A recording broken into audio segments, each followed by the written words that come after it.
우리 하나님의 말씀 로마서 16장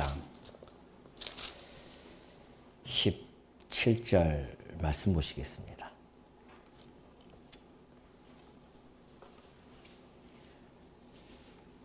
(16장 17절) 말씀입니다. 형제들아, 내가 너희를 권하노니 너희가 배운 교훈을 거슬러 분쟁을 일으키거나 거치게 하는 자들을 살피고 그들에게서 떠나라. 이 같은 자들은 우리 주 그리스도를 섬기지 아니하고 다만 자기들의 배만 섬기나니 교활한 말과 아첨하는 말로 순진한 자들의 마음을 미혹하느니라. 너희의 순종함이 모든 사람에게 들리는지라. 그러므로 내가 너희로 말미암아 기뻐하노니 너희가 선한 데 지혜롭고 악한 데 미련하기를 원하노라. 평강의 하나님께서 속히 사단을 너희 발 아래서 상하게 하시리라. 우리 주 예수의 은혜가 너희에게 있을지어다. 아멘. 20절까지 우선 봉독해 드렸습니다. 우리가 긴 시간 동안 로마서를 살펴보았는데요. 오늘 아마 마지막 이제 이 시간을 통해서 로마서를 끝내고요. 우리가 그동안 이 로마서를 통해서 습득되어진 그 하나님의 진리의 말씀을 우리 마음속에 어떻게 잘 간직하고 또한 우리의 삶 속에서 어떻게 나타나게 되어지는지를 이제 우리는 기대하면서 이 시간을 맞이하게 되어집니다. 이 로마서 전체의 그 흐름을 보면은 잠깐 제가 말씀드리고 시작하도록 하겠습니다. 눈이 말씀드렸지만은 우리 인간들이 불의하다고 했습니다. 인간의 불의함은 뭐 누구나 다 알죠. 인간이 타락함으로 말미암아 누구든지 다 죄 가운데 거하게 되어져서 불의한 가운데 있다라고 그렇게 우리는 알고 있습니다. 이러한 불의한 자들은 반드시 심판 안에 놓여 있다는 겁니다. 뭐 남녀노소 할 거 없습니다. 내가 이 세상에서 아무리 세상적인 도덕과 윤리에 따라서 잘 살았다 할지라도 누구든지 심판대 앞에 쓸 수밖에 없다는 겁니다. 그러한 자들에게 하나님께서 하나님의 의가 나타납니다. 그래서 그 하나님의 의를 믿는 자들에게는 하나님께서 구원에 이르게 해 주신다라는 내용입니다. 그럼 하나님께서 구원받은 백성, 하나님의 의인 예수 그리스도를 믿는 자들에게 주어진 그 결과는 구원입니다. 그럼 구원받은 백성을 하나님의 자녀라고 하죠. 이런 자들을 하나님의 자녀라고 하는데 하나님의 자녀들은 그냥 말로만 하나님의 자녀가 되어지는 것이 아니라 권세를 받는다고 하죠. 다시 말해서 하나님의 영원한 기업을 상속받습니다. 그러니까 영원한 기업이죠. 하나님께서 주시는 그 영원한 기업을 상속을 받아요. 이것이 성도들에게는 복된 소식입니다. 그러니 우리가 불의한 가운데서 심판에 놓여져서 영원한 멸망에 빠질 수밖에 없는 저희들을 하나님께서 당신의 아들을 보내주셔서 우리로 하여금 믿게 하시고 구원에 이르게 해주셔서 하나님의 자녀 삼아주셨고 그래서 영원한 기업을 상속해 준다고 하는 이 복된 소식이 우리들 귀에 들려지고 우리는 그걸 듣고 믿음으로 말미암아 정말 이 가운데 이 축복의 가운데 이 은혜의 가운데 처하게 되어졌다라는 이야기입니다. 그렇다고 한다면 이걸로 끝나는 게 아니잖아요. 이러한 자들이 이런 하나님의 자녀 이런 놀라운 은혜를 받은 자들은 이제는 예배를 하나님께 대한 감사와 감격 감동으로 말미암아 영원한 영적 예배죠. 하나님께 예배를 드리면서 살아가게 되어진다. 영적 예배를 드리면서 살아간다고 하는 거죠. 구약적인 예배는 육적 예배였었습니다. 그때는 짐승을 가지고 성전에 가서 짐승을 잡고 그러면서 하나님께 예배를 드렸지만 지금은 이제는 신령과 진정으로 드려지는 예배인데 그것이 바로 영적 예배입니다. 영적 예배라고 하는 것은 내 삶에 있어서 인격적으로 뿐만이 아니라 전 삶의 전체적으로 하나님께 늘 예배를 드리며 살아가게 되어진다는 겁니다. 이것이 이제 영적 예배죠. 그 영적 예배의 범위를 보면 나의 어떤 개인적인 생활 속에서도 우리의 예배가 드려지게 되어집니다. 예를 들어서 바울이 얘기했듯이 너희가 어둠에 거하지 말고 빛의 갑옷을 입어라. 그런 얘기하죠. 빛의 갑옷을 입고 우리는 생활을 하게 되어진다는 겁니다. 늘 빛을 따라서 생활하게 되어진다는 것이죠. 그리고 이제 교회 생활도 있었습니다. 교회 생활은 성도들끼리 서로 믿음이 강한 자나 약한 자나 서로가 용납해주고 관용을 베풀어주고 받아주고 그 서로와 교제하면서 그리스도 안에서 하나로 뭉쳐져서 연합되어져서 그렇게 교제를 이루어 나가도록 하라. 이런 이야기를 해주죠. 그래서 성도의 교제에 대한 부분을 이야기해 줬습니다. 그리고 마지막으로 우리가 이제 사회생활이 있었습니다.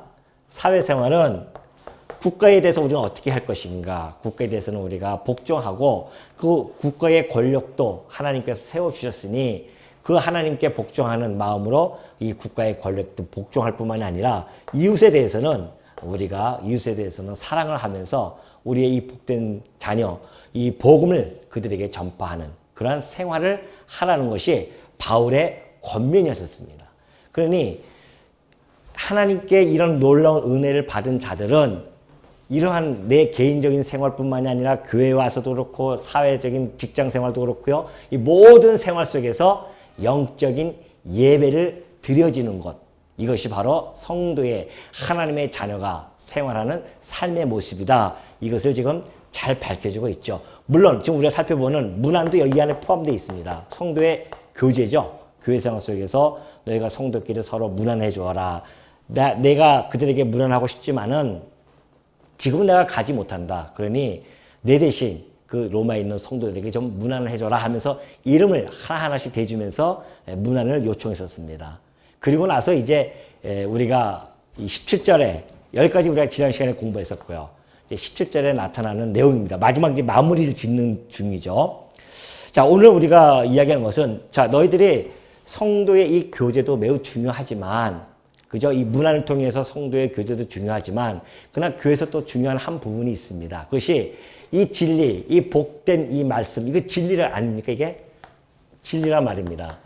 이 진리를 지킬 수 있는 것, 이것이 매우 소중하다는 겁니다. 교회에 있어서는. 그 내용이 바로 이제 나오는 거죠. 그러니까 너희들이 이러한 문안을 통해서 성도의 교제도 매우 중요하다. 그러나 더 중요한 것은 교회가 이 진리를 지켜나가야 된다. 왜? 거짓이 이 교회 안에 침투해서 성도들로 하여금 자꾸 분쟁을 일삼게 한단 말입니다. 그 내용이 이제 17절부터 나온 거예요. 그래서 다시 한번 보겠습니다. 형제들아 내가 너희를 권하노니 너희가 배운 교훈을 거슬러 분쟁을 일으키거나 내가 너희들에게 전했던 이런 내용들 이것을 갖다가 거슬러요. 이 진리를 자꾸 거슬러서 분쟁을 일으키는 자들이 있습니다. 예를 들면 그때 당시에 거짓 교사들이죠. 유대인들이란 말입니다. 유대인들이 와서 무슨 소리냐. 이게 어떻게 하면 이게 믿음으로 구원을 얻을 수 있겠느냐. 율법도 지켜야 우리가 구원을 얻지. 어떻게 믿음으로만 구원받는다?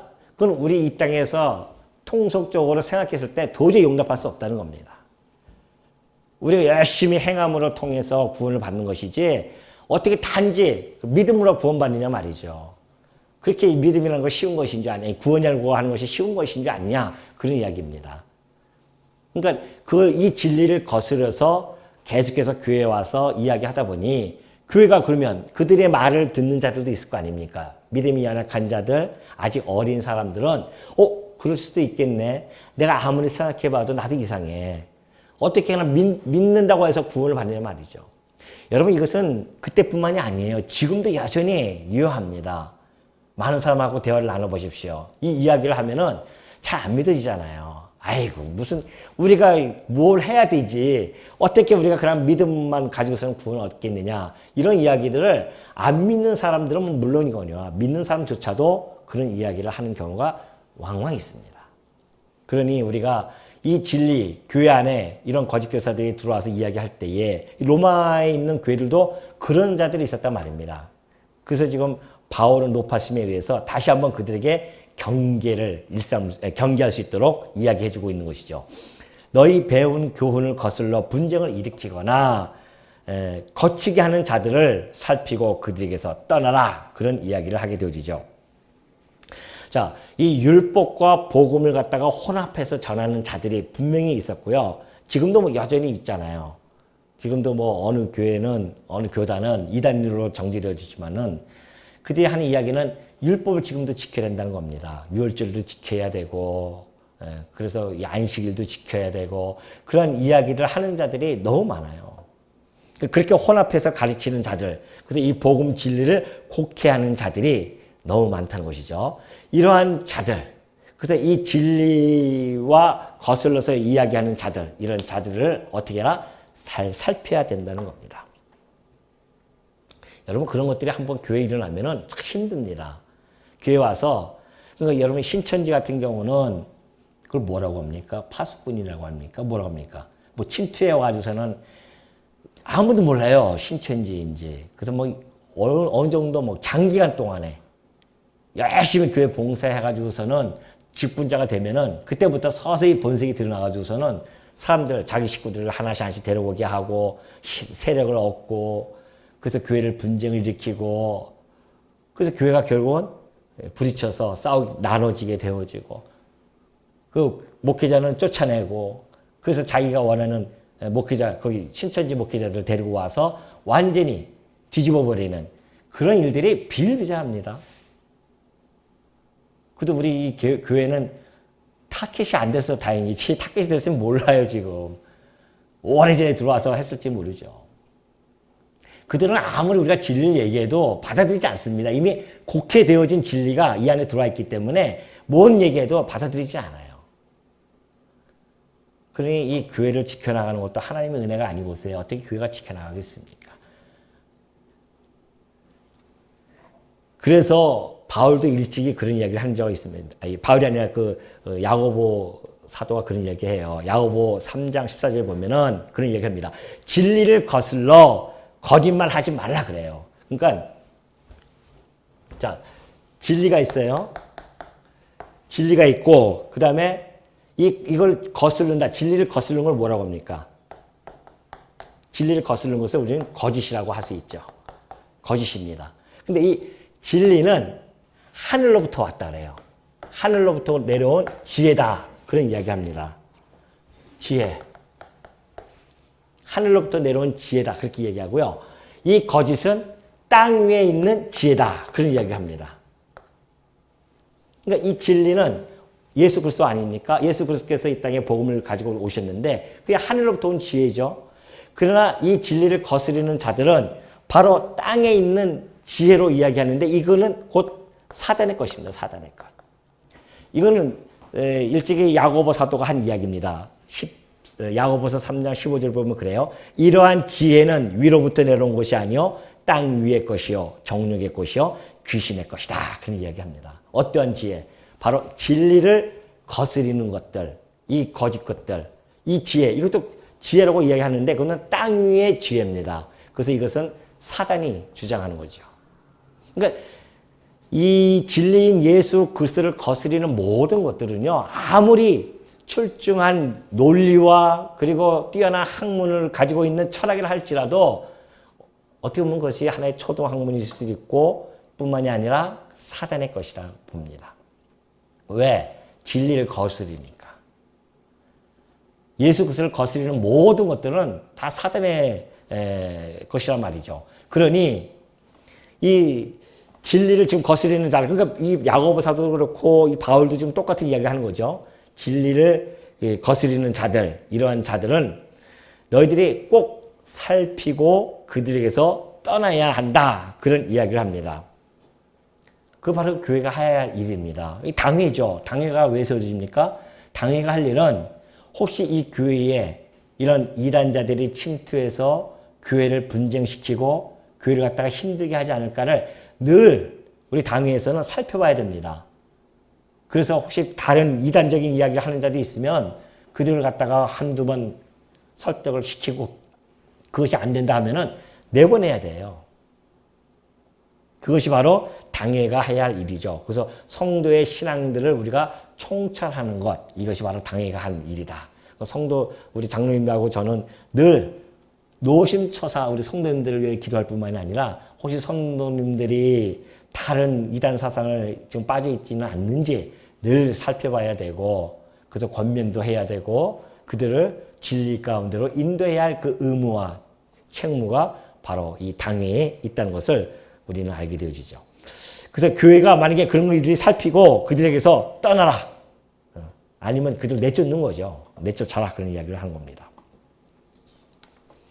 그러면서 이제 이 같은 자들은 우리 주 그리스도를 섬기지 아니하고 다만 자기들의 배만 섬기나니 교활한 말과 아첨하는 말로 순진한 자들의 마음을 미혹하느니라, 그런 이야기를 해주고 있어요. 자, 이 같은 자들, 그러니까 아까 얘기했듯이 그 유대인들이 들어와서, 거짓 교사들이 들어와서 진리를 거스르는 이야기들을 하는 자들, 이러한 자들은 반드시요 성령의 소욕에 따라서 움직이는 게 아니잖아요. 그러면 육체의 소욕에 따라 움직인다고 하는 것은 육적인 요소가 아주 다분히 있는 것이죠. 그 육적인 요소라고 하는 것은 동물적인 어떤 욕구에 지배를 받는 겁니다. 진리에 따라서 움직이는 것이 아니기 때문에 그들은 그리스도를 섬기는 것이 아니라 자기네 배를 섬긴다고 해요. 자기네가 오로지 먹고 마시고 자기네들의 이득을 위한, 사익을 위한 그런 것을 종교를 통해서 얻고자 하는 그런 사람들이 얼마나 많이 있습니까, 사실. 우리가 TV를 통해서도 많이 보고 있지 않습니까? 그리스도를 이야기하지 않습니다. 엉뚱한 이야기를 합니다. 그러면서 여전히 그런 그 자리에서 막 헌금도 돌리고 막 그러잖아요. 헌금방을 돌려가지고서는. 왜? 자기 사익을 채우기 위해서. 지금이나 그때나 해 아래서 새 것이 어디 있겠습니까? 다 인간들이 가지고 있는 속성들인데. 그렇기 때문에 바로 이러한 이들은 자기네 배를 채우기 위해서는 뭔 말을 못하겠습니까? 그래서 감언 이설을 하는 겁니다. 사람들에게 끊임없이 감언 이설을 하는 거죠. 자기를 따르게 합니다. 예수 그리스도를 따르게 하는 것이 아니라 자기를 따르게 해요. 그것이 바로 성교회가 반드시 경계해야 할 이야기다, 내용이다 라는 것을 보여주고 있습니다. 그러면서 19절을 보면 너희의 순종함이 모든 사람에게 들리는지라 그러므로 내가 너희로 말미암아 기뻐하노니 너희가 선한 데 지혜롭고 악한 데 미련하기를 원하노라. 바울이 그래도 기대가 있어요. 뭐에 대한 기대? 거짓 교사들에 대해서 우리 로마에 있는 성도들이 잘 대처할 수 있겠다라는 기대감이 있습니다. 그 기대감은 뭐냐면은 성도들이, 로마에 있는 성도들이요, 진리의 이 말씀에 순종하는 믿음이 있었어요. 그 믿음을 바울은 잘 알고 있었습니다. 그러니까 그 믿음의 근거를 잡은 거예요. 아, 우리 성도님들이 말씀에 잘 순종하니까 내가 이런 말씀을 잘 전달해 주면 그들이 그 순종함을 받고 그대로 행할 것이다라고 하는 믿음이 있었어요. 그러니까 바울이 지금 이 이야기 한 거죠. 순종함이 너희 모든 사람에게 있기 때문에 내가 참 기쁘고 그리고 내게 즐겁다는 것이죠. 그러면서 다시 한번 이야기합니다. 너희가 선한데 지혜롭고 악한데 미련하기를 원한다. 너희가 잘 순종하니까 다시 한번 내가 너희들에게 권하는데 이 지혜에는 어떻게 해라? 슬기롭고 그리고 저 거짓에서는 악에는 너희들이 미련하기를 내가 원하노라. 그런 이야기를 하게 되어지죠. 바울은 고린도 성도들에게도 똑같은 내용을 보내줬는데요. 이렇게 얘기해요. 거기서는 지혜에는 아이가 되지 말고 악에는 어린아이가 되라. 그런 이야기합니다. 그러니까 지혜에는 어린아이가 되지 마라. 여기 똑같은 이야기죠. 지혜에는 너희가 선한 데는 지혜롭게 하라. 그런 이야기를 똑같은 이야기입니다. 그러니까 어린아이와 같지 않다고 하는 것은 이 진리와 그리고 하나님이 그 뜻하신 그 길에는 우리가 능숙해야 됩니다. 어린아이처럼 그렇게 하면 미련하게 그냥 어리버리하게 그렇게 하면 안 돼요. 진리와 그리고 하나님이 가는 그 길에는 우리가 능숙능락해야 됩니다. 그리고 지혜로워야 돼요. 그래야 이 땅에서 거짓과 속이는 자로부터 벗어날 수가 있습니다. 안 그러면 그냥 빨려 들어간단 말이죠. 그러면서 악한 데에는 미련하기를 원한다고 하는 것은 악한 데에는 어린아이가 되라 오히려 그런 이야기합니다. 어린아이가 된다고 하는 것은 잘 모르잖아요. 그처럼 악에는 모르는 게 낫다. 미련하게 낫다는 것이죠. 악에는 오히려 어리버리한 게 훨씬 낫습니다. 거기에 발짝발짝 빛나면 안 된다는 것이죠. 그래야 이 거짓과 이 속이는 길에는 미련해가지고서는 순결을 지킬 수 있고요. 뿐만이 아니라 섞이지 않을 수 있단 말입니다. 그 안에 참여되어지지 않을 수 있다는 이야기죠. 근데 만약에 악에는 장성한 사람처럼 그렇게 커 있으면은 모든 악한 것에, 거짓 것에 그냥 휩쓸려 들어가서 그걸 갖다가 이용하고 자기도 속고 속이는 그런 일에 함께 동참이 되어진다는 이야기죠. 그렇기 때문에 우리 성도들이 늘 악한 데는 우리가 미련하고요. 선한 데는 지혜로워야 된다는 것을 마음속에 간직해야 된다는 것이죠. 그러면서 그러나 바울이 얘기했듯이 평강의 하나님께서 속히 사단을 너희 발 아래에서 상하게 하시리라. 비록 우리가 아무리 지혜롭다 할지라도 그 지혜를 가지고서는 이것을 지킨다 할지라도요. 그러나 평강의 하나님께서 지켜주지 아니하시면 안 된다는 이야기입니다. 다시 말해서 궁극적인 승리는 하나님에게 달려있는 것이고 우리가 이기고 지는 것은 하나님 손에 달려있다는 것이죠. 그렇기 때문에 우리가 하나님께서 반드시 그것도 평강의 하나님께서 그런 이야기합니다. 평강의 하나님께서 너희를 갖다가 반드시 승리하게 해주실 것이다. 왜? 약속되어져 있기 때문에 그래요. 사단이 우리 성도들의 발 앞에 무릎을 꿇는 것은요 이미 약속되어져 있었습니다. 창세기 때 이미 하나님께서 그런 이야기 했잖아요. 사단의 머리를 갖다가 우리 주 예수께서 여자의 후손이 와서 상하게 할 것이다. 그런 이야기를 하죠. 근데 이미 싸움은 승리가 보장된 싸움이었어요. 그러니 성도들에게 있어서는 반드시 물론 과정 속에서 우리가 질 수도 있습니다. 때로는 패배할 수도 있고 때로는 그래서 하나님을 멀리 떠날 수도 있습니다. 그러나 하나님께서는 그를 반드시 제자리로 돌려주십니다. 그것이 하나님의 은혜입니다.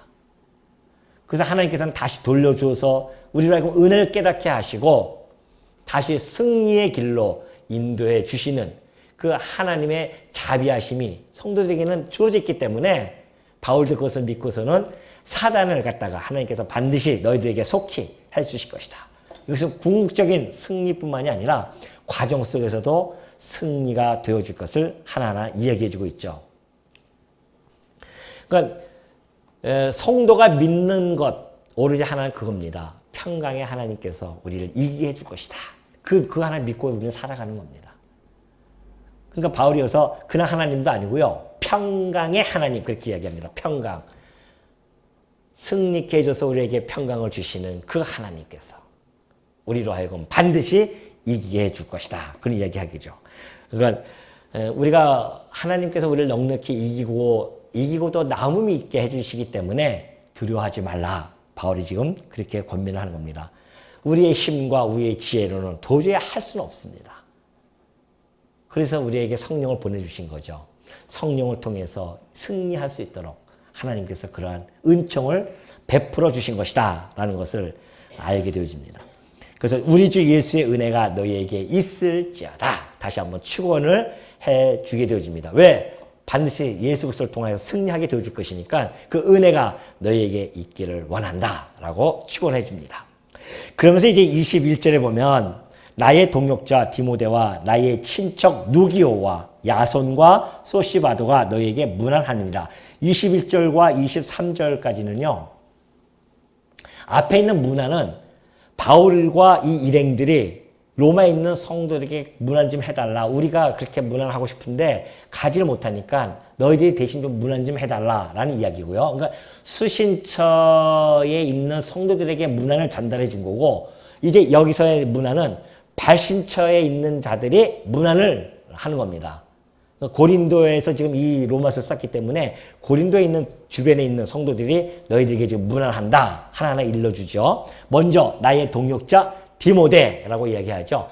디모데는 뭐 여러분 잘 아시다시피 바울이 가장 아끼는 그런 동역자이고 또한 자기의 믿음의 아들이다라고 그렇게 이야기하게 되어집니다. 그만큼 디모데는 골로새 교회라든가 데살로니가 교회라든가 고린도 교회에 서신을 보낼 때마다 디모데를 언급해요. 나의 형제 디모데, 나의 믿음의 아들 디모데 하면서 언급해줘서 그가 바로 이 사도 바울의 어떤 그 후계적인 그런 책무를 띈 그래서 목회자로서 그 일을 감당하게 되어지죠.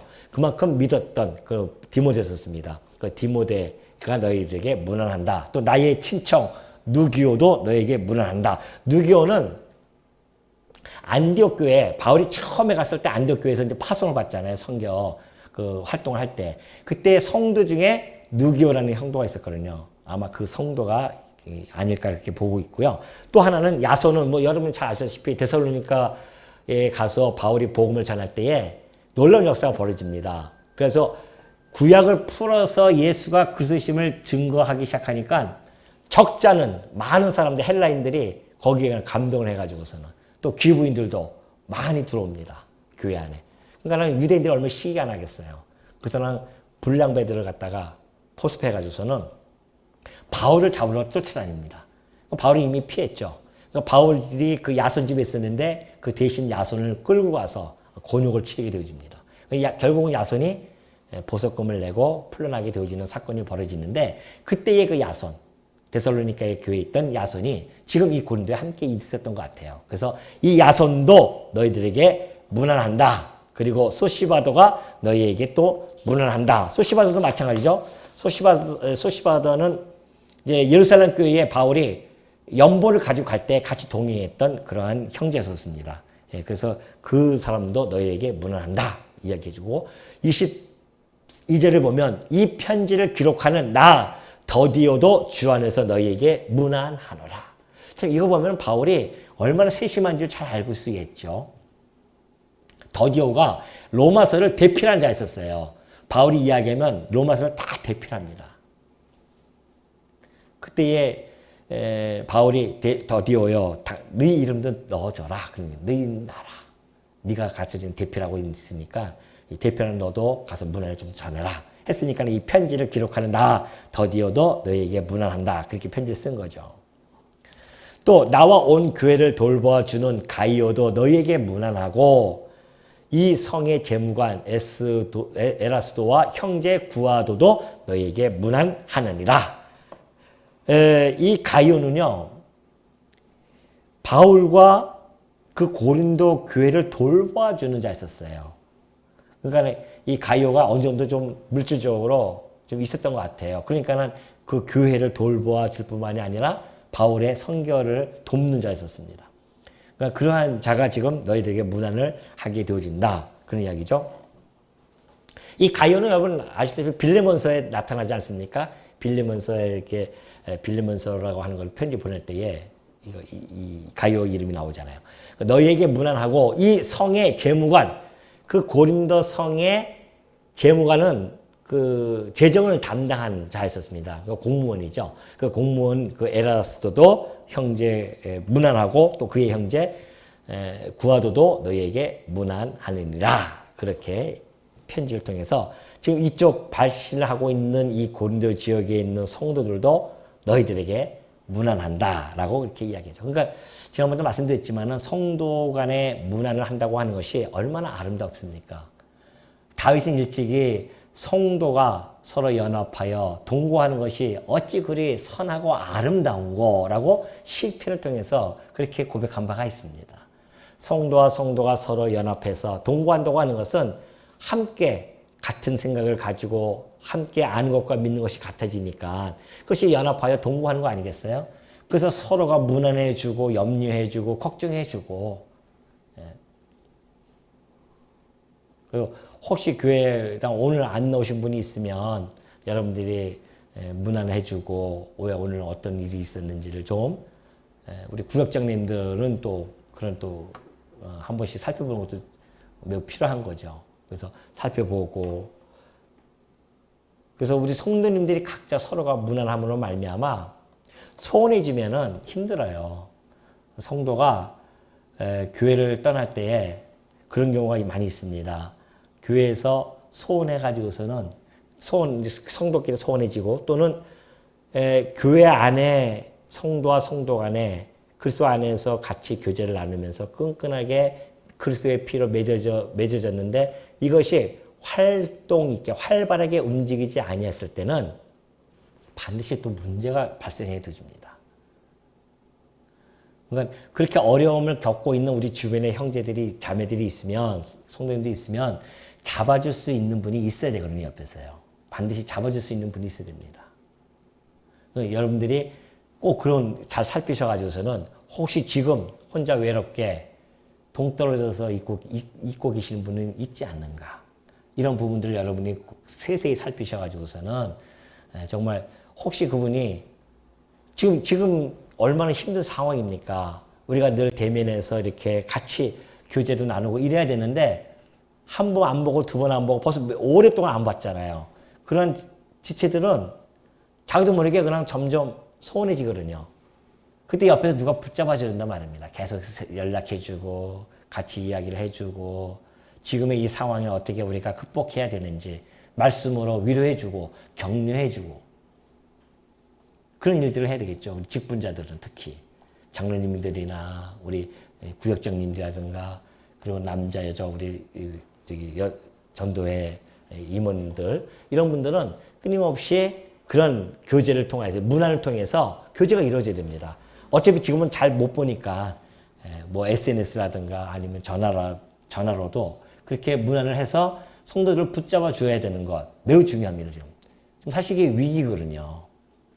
교회가 위기가 바로 그겁니다. 세상 사람들이 그걸 모르니까 뭘 꼭 대면해서 봐야 되느냐 온라인으로 하면 되지 라고 이야기하지만 우리가 시간과 공간과 이 시공형에 묶여져 있는 자들이기 때문에 그렇지 않습니다. 그래서 자꾸 얼굴을 봐야 되는 이유가 바로 그거거든요. 그래서 성경도 이미 오래전에 그걸 알고요. 모이기를 힘쓰라고 합니다. 어떤 자들은 모이기를 피하는데 아니라는 겁니다. 모이기를 힘써야 됩니다. 서로 얼굴도 봐야 되고 교제도 나눠야 되고 식사도 같이 나누고 이것을 통해서 교제가 이루어지고 그걸 통해서 그리스도의 사랑을 서로가 느끼게 되어지고 내가 이 소속되어져 있는 곳이 바로 이곳이구나 라는 것을 깨달아지면서 그러면서 성도가 성도 간에 서로 붙들어주면서 견고하게 세워지는 것이 교회지 아무리 벽돌 500장 갖다 놓으면 뭐하냐 말이죠. 그것의 세면이라고 하는 것이 연결체가 연결되어지지 않게 한다고 한다면 그것이 어떻게 굳어져서 건물이 세워질 수 있겠냐 말이죠. 다 각자 놓는 거죠. 그냥 벽돌 50개가 각자 놓으면은 세워질 수 있겠어요? 교회는 그런 것이 아니라는 겁니다. 바울이 그걸 너무나 잘 보여주고 있죠. 왜 무난하라고 합니까, 이게? 그걸 지금 연결시켜주기 위한 이야기거든요. 너희와 나는 비록 떨어져 있지만은 그래도 여전히 우리들은 너희를 생각하고 편지로나마 내가 너희를 무난하고 안부를 묻고 너희와 나는 그리스도 안에서 한 핏줄을 나눈 형제가 아니겠느냐라는 것을 이 성도들에게 주지시켜주고 그걸 통해서 성도와 성도 간에 기도해주고 붙들어주고 그것이 교회가 이 지상교회가 해나가야 할 일들이라는 것을 여러분이 꼭 명심해 주시기 바랍니다. 자, 그러면서 이제 마지막 25절부터 27절까지 보면요. 이제 바울이 전한 그 복음에 대한 성격 그리고 뿐만이 아니라 이게 이 성도들을 경고케 하는 그러한 우리의 필수 요소가 도대체 무엇인지를 잘 말해주고 있죠. 이제 마무리를 짓는 겁니다. 나의 복음과 예수 그리스도를 전파함은 영세전부터 감추었다가 이제는 나타내신 바 되었으며 영원하신 하나님의 명을 따라 선지자들의 글로 말미암아 모든 민족을 믿어 순종하게 하시려고 알게 하신 바 그 신비의 계시를 따라된 것이니 이 복음으로 너희를 능히 경고하게 하실 지혜로우신 하나님께 예수 그리스도로 말미암아 영광이 세세 무궁토록 있을지어다. 무궁하도록 있을지어다. 아멘. 그렇게 해서 마무리를 짓죠. 자, 바울이 지금 하는 이야기는 여러분 이걸 이제 읽어보면 약간 좀 복잡해요. 그때 당시 이제 문장이 우리 지금의 문장하고 좀 틀리니까 복잡하지만은 간단한 이야기입니다. 사실은.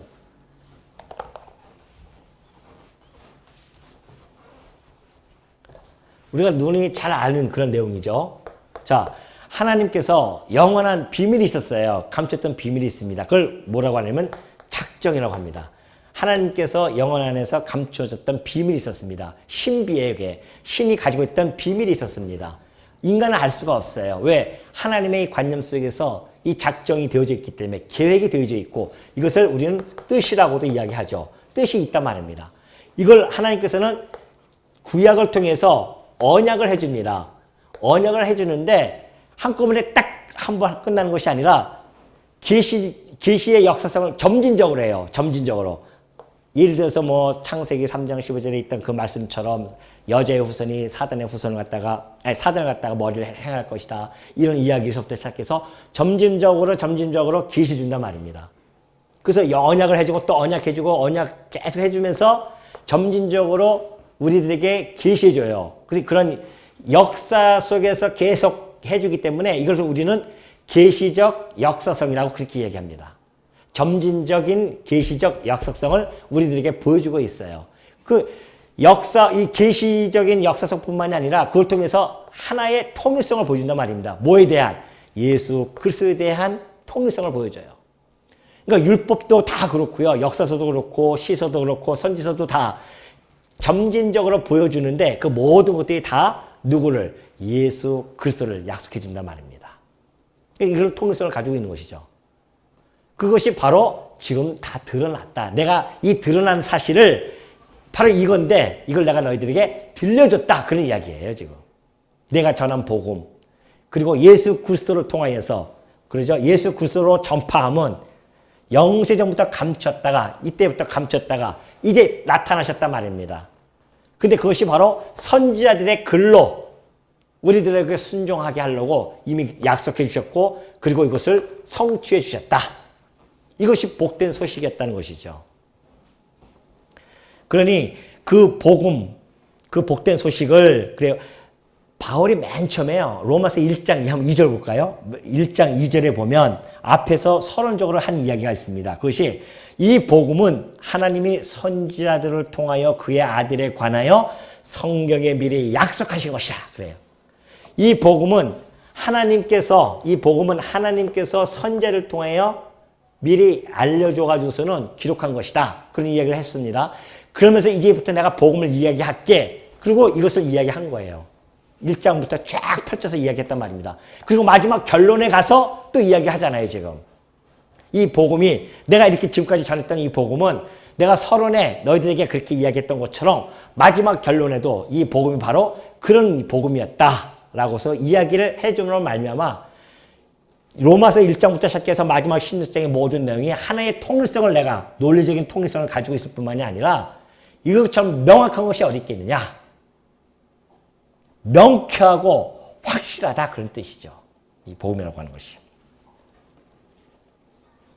그래서 내가 이 예수 그리스도를 전파하는 것은 바로 하나님의 비밀인 그리스도를 내가 너희들에게 깨닫게 해주려고 내가 이것을 전해주었다. 그러면서 하는 얘기가 거기 그러죠. 이 26절 후반절을 보면 이 복음으로 너희를 능히 견고하게 하실 그래요. 성도들이 견고히 설 수 있는 오로지 필수적인 것은 이 땅에 복음 외에는 필적할 만한 것이 아무것도 없습니다. 복음 외에는 없어요. 여러분이 견고하게 세워지는 것은 복음의 말씀입니다. 그러니까 말씀을 듣지 않으면 안 돼요. 말씀을 여러분이 먹지 않으면 안 됩니다. 잘할 수가 없어요. 아니, 밥을 안 먹고 잘하는 법이 있습니까? 말라 죽어버리죠. 그러니까 하나님의 말씀을 여러분이 먹지 않으면 여러분이 잘할 수가 없습니다. 그러니까 이 복음으로 너희들이 견고하게 되어진다는 것이죠. 바울이 이제 로마서 1장 11절에도 처음에 그런 이야기 했잖아요. 내가 너희를 만나서 간절히 원하는 것은, 만나기를 간절히 원하는 것은 내가 어떤 신령한 은사를 너에게 나눠주어서 너희로 하여금 견고하게 하는 것이다. 그런 이야기예요. 지금 똑같은 이야기잖아요. 이 신령한 은사를 내가 너희들에게 나눠주어서 너희로 하여금 견고하게 하는 것이다. 그러니까 여러분들이 이 복음 들었죠? 그리고 우리가 복음에 받은 백성들이 살아가는 방식 다 배웠단 말입니다. 뭔지 다 잊어버렸는데, 다 까먹었는데요. 왜 까먹겠어요? 여러분들이 또 보시고 로마서 또 읽어보시면 다 나오는데. 여러분들이 이 로마서를 끊임없이 봐야 됩니다. 보고 또 보고 잊어버리니까 자꾸만 보면서 양식으로 삼아서 내가 가지고 있는 이 복음이 올바른 복음인지, 내가 지금 알고 있는 것이 올바른 것인지를 성경을 잣대를 통해서 우리가 가늠을 해야 된단 말입니다. 안 그러면은 내가 좀 알고 있는 것이 잘못 알고 있는데 이걸 잘못 알고 있는데 이것을 내가 판별할 수가 없어요. 성경 이 캐논만이 우리로 하여금 이 잣대 아닙니까? 이것을 가늠할 수가 있는데 성경을 안 보면은 어떻게 알 수 있겠어요? 그러니까 신비주의자들이 하는 이야기가 그거 아니고 체험을 위주로 하는 사람들이 그런 얘기예요. 성경은 필요 없다는 거거든요. 그 과거에 보면 막 기도원에 가서 그냥 맨날 엎드리는 사람들이 얼마나 많이 있었습니까? 성경은 몰라요, 그냥. 그럼 어떻게 견고하게 쓸 수 있겠습니까? 그러니까 흔들흔들 거리는 거죠. 근데 바울이 얘기했듯이 이 복음은 그래요. 이 복음으로 너희를 능히 견고하게 하신다고 합니다. 누가?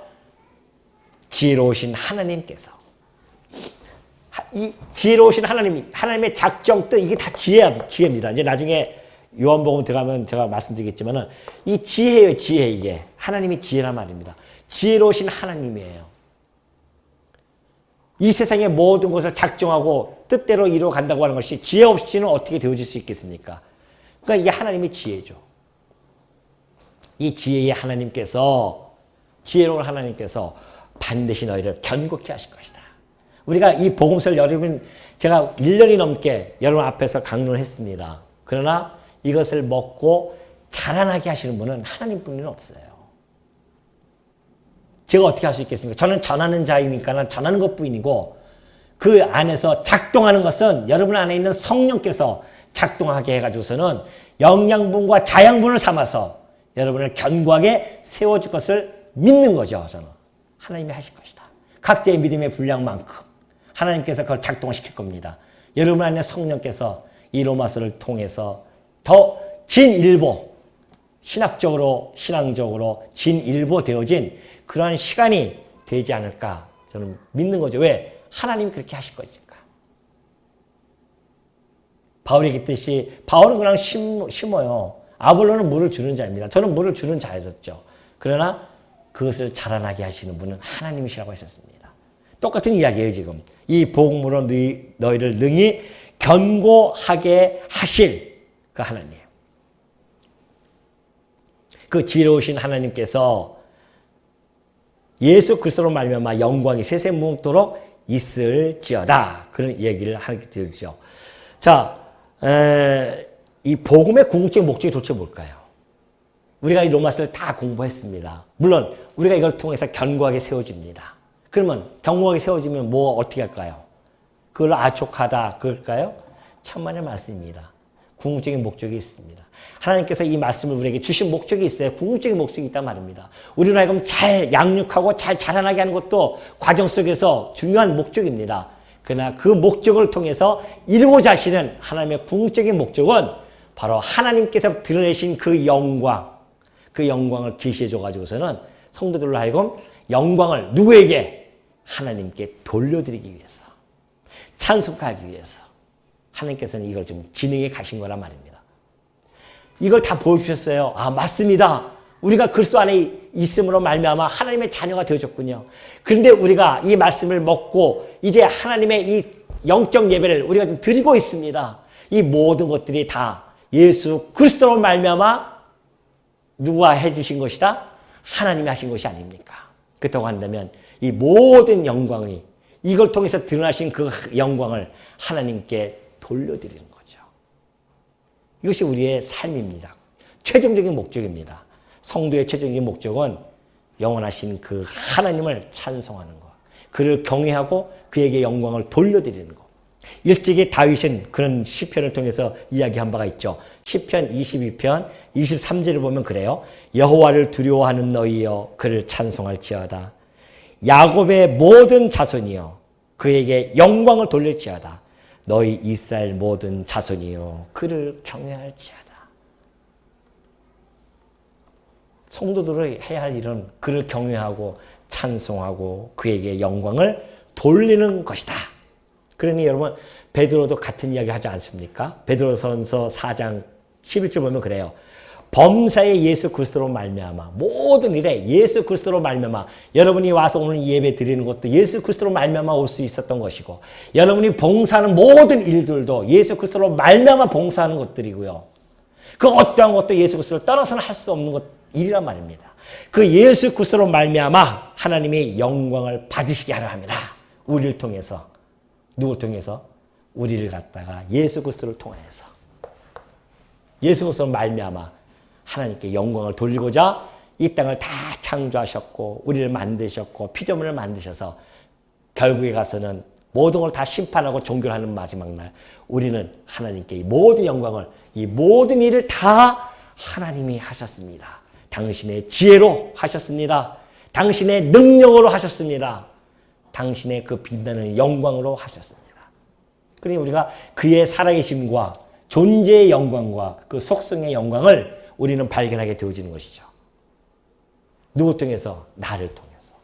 하나님이 나를 갖다가 붙들어 주시고 하나님의 자녀 삼아 주시고 하나님의 영광을 보게 하시고 그래서 하나님의 영광을 찬송케 해 주시는구나. 이것이 복음이란 말입니다. 마지막으로 바울이 그런 이야기 하잖아요. 그래서 결국은 영광이 세세무궁하도록 있을지어다. 누구에게? 지혜로운 이 모든 일을 행하신 지혜로우신 우리 하나님께 영광을 돌릴지어다. 이것이 우리가 해야 할 일이다. 그런 이야기죠. 자, 이렇게 해서 우리 로마서 긴 시간 동안 우리가 했습니다. 어떻게 여러분이 들으셨는지 모르겠어요. 저 역시 뭐 하나님께서 주시는 깨닫는 것만큼 전할 수밖에 없었고요. 여러분들도 하나님께서 깨닫게 해주시는 것만큼 깨달을 수밖에 없겠죠. 그러나 이 모든 것은 다 우리를 자라나게 하실 것은 분명하고요. 이걸 통해서 우리가 하나님께 영광을 돌리는 것, 이것 역시 분명한 사실일 것입니다. 여러분들 이 로마서를 통해 먹은 그 생명의 양식이 부디 여러분에게 자양분이 되어져서 여러분이 성장되어지는데 귀한 열매로 맺혀지기를 간절히 소원하며 오늘 말씀을 마치도록 하겠습니다.